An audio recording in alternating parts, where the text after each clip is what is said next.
Halo, kembali lagi dengan Viral TV.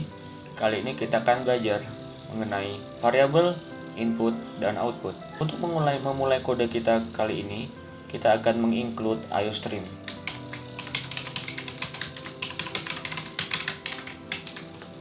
IOStream pada dasarnya adalah kode yang setelah dibuat oleh para profesional yang berfungsi untuk mengakses data dari keyboard dan menampilkan data kepada layar. Jadi pada dasarnya statement include IOStream itu berfungsi untuk mengambil kode yang telah dibuat oleh orang lain tersebut dan menyalinnya, benar-benar menyalin, mengcopy paste ke kode kita ini. Berikutnya kita tambah statement using namespace std.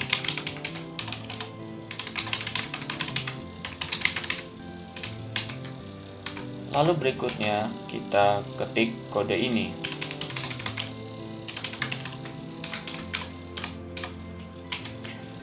Untuk sekarang kalian juga belum perlu tahu apa maksud dari in, main, tanda kurung, dan tanda kurung kurawal.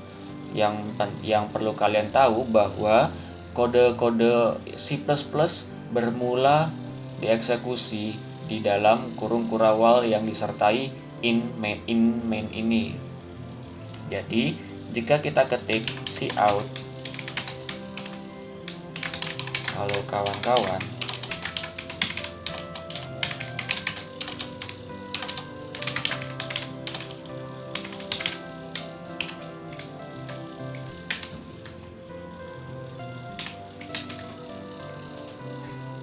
hasilnya adalah penampilan tulisan halo kawan-kawan. Berikutnya saya akan menjelaskan mengenai endline. Endline itu pada dasarnya adalah enter yang bisa kita tambahkan pada ujung suatu data teks. Misalnya seperti ini. Jika kalian jalankan kodenya, tidak ada yang terlihat berbeda. Tetapi jika kalian membuat statement cout lagi,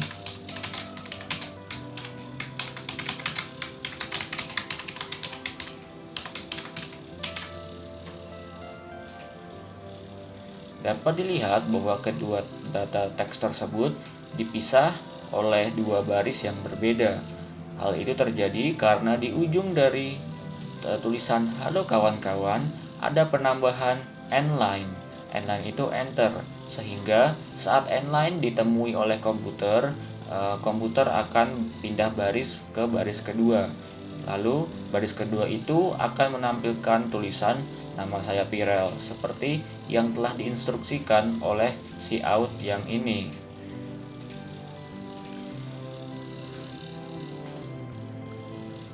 Berikutnya saya akan menjelaskan mengenai variabel. Apa itu variabel? Variabel itu seperti variabel pada matematika, yaitu suatu objek yang dapat menyimpan data. Apa saja data yang dapat disimpan? Yang pertama adalah integer. Integer adalah bilangan bulat. Lalu ada floating point. Floating point adalah bilangan berkoma, misalnya 3,14. Lalu ada karakter.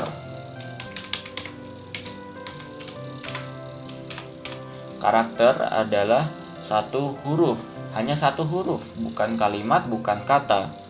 Lalu yang terakhir ada bool. Apa itu bool? Bool itu kesingkatan dari boolean.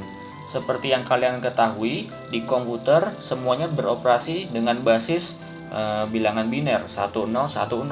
1 dan 0 itu bisa kita representasikan dengan pernyataan benar atau salah, dan bool itu menyimpan data benar atau salah.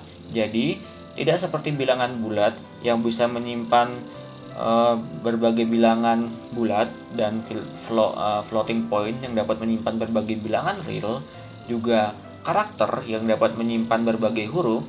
Bool hanya dapat menyimpan true atau false. Mari kita review kode kita. Pertama adalah in a titik koma. Apa sih maksud dari statement ini? Maksud dari statement ini adalah kita ingin mengalokasikan sebuah memori untuk menyimpan data integer. Data integer ini kita beri nama A, kita beri referensi A, sehingga jika kita ingin menggunakan data ini atau kita ingin merubah data ini di lain waktu, kita hanya perlu menggunakan huruf A, bukan alamat memori pada RAM. Lalu apa kegunaan dari titik koma? Pada C++, untuk mengakhiri setiap pernyataan harus ada titik koma. Itu merupakan suatu kewajiban. Berikutnya ada float D titik koma. Statement ini sama dengan statement int A, tetapi yang berbeda adalah kali ini kita mengalokasikan memori untuk menyimpan data bilangan koma. Untuk statement yang char ini sama, tetapi di sini digunakan untuk menyimpan data huruf, satu huruf saja. Dan untuk bool kita hanya mengalokasikan memori untuk menyimpan data true atau false. Berikutnya, mari kita gunakan data ini. Pertama, sebelum kita gunakan, kita harus memberi nilai data tersebut.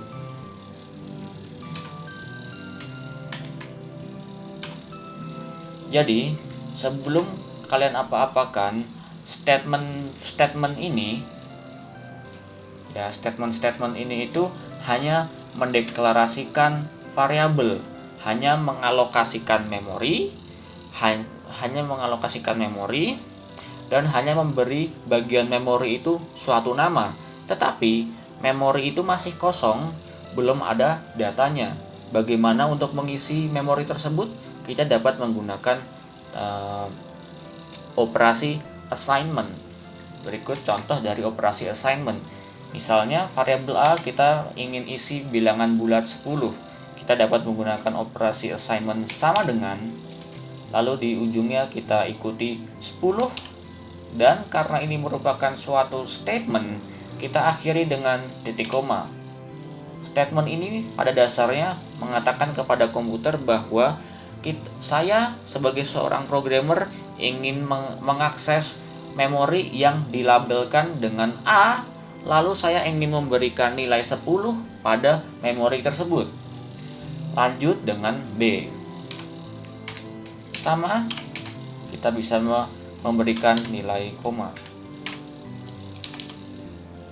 Sebagai catatan, dalam dunia komputer, tanda titik koma itu diwakilkan dengan titik, bukan koma. Berikutnya untuk karakter, C, karakter. Untuk assignment huruf, kita tidak bisa langsung mengetikkan huruf seperti ini, tidak bisa. Kita harus menggunakan tanda kutip 1.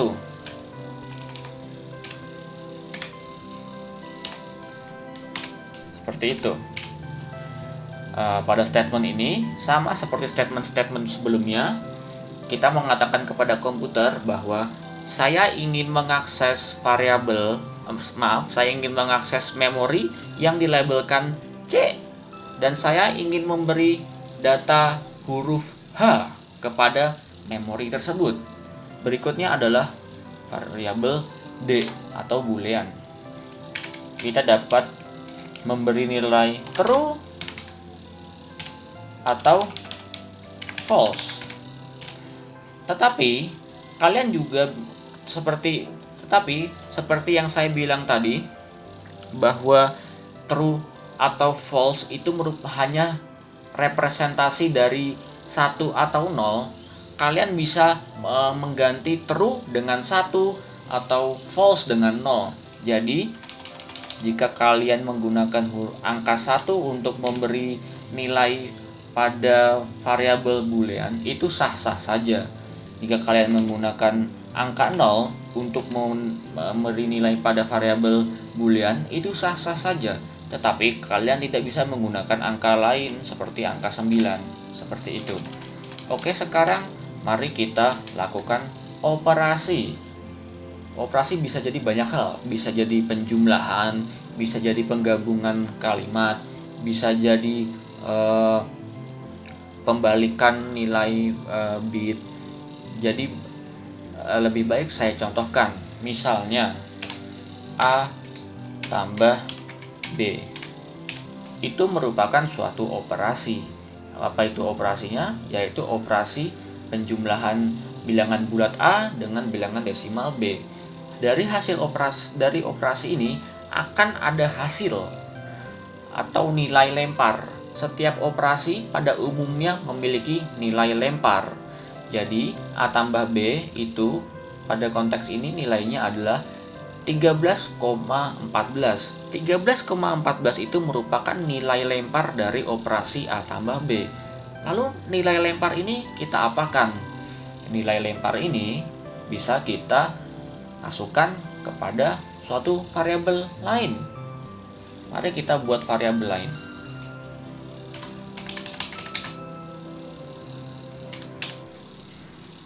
Ini bisa hasil nilai lempar ini bisa kita masukkan ke variabel E. Seperti itu. Untuk mendemonstrasikannya, mari kita tampilkan nilai dari E.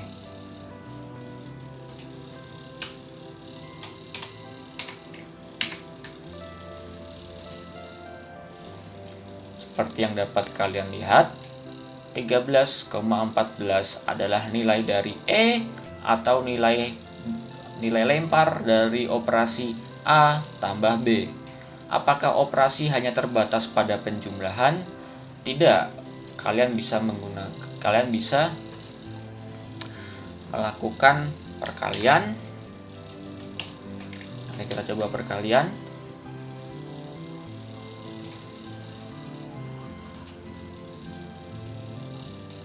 Yang dapat dilihat hasil dari perkaliannya. Kalian bisa juga mencoba pembagian.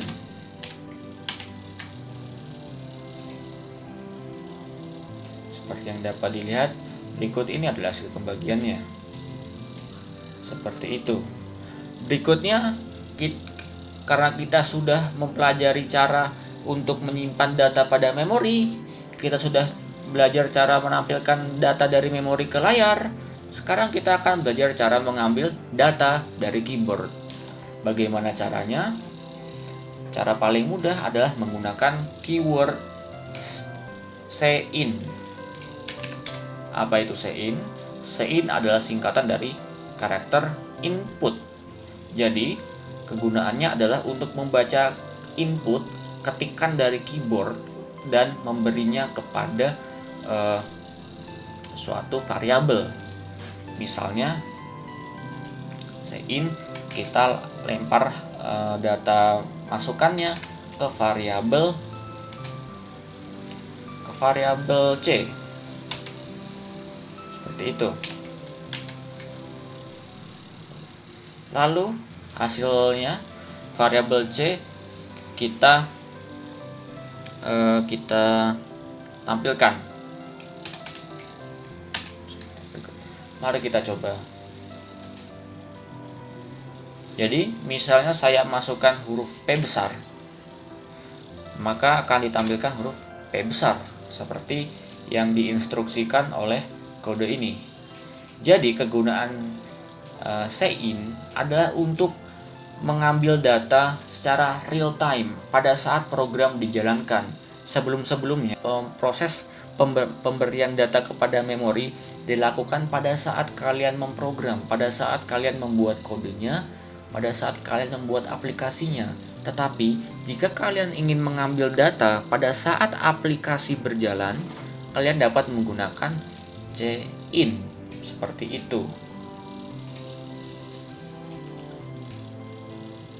Berikutnya, bagaimana jika kita ingin menampilkan kita ingin mengambil dua data yang berbeda, mengambil dua data sekaligus gitu.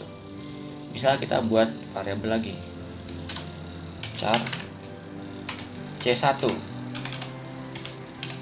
Kita membuat variabel C1. Lalu kita masukkan kita arahkan C-in ke C1 juga. Apa yang terjadi?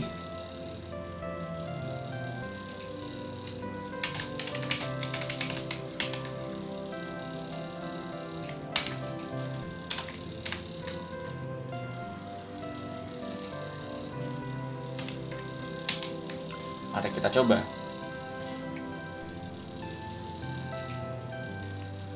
Oke, mari kita beri huruf P, lalu kita pisahkan dengan spasi I, lalu kita masukkan, kita enterkan, ikut hasilnya. Mari saya jelaskan. Jadi P dan I itu akan dialokasikan ke C dan C1 sesuai dengan posisinya. Dapat dilihat P datang pertama, oleh karena itu P diberikan kepada variabel yang pertama ditemui oleh C-in, yaitu variabel C. Lalu I datang kedua, dan karena datang kedua maka I dialokasikan ke variabel kedua yang mendekati C-in, seperti itu. Oke, untuk sekarang saya rasa cukup segitu saja. Terima kasih. Sampai jumpa pada episode berikutnya.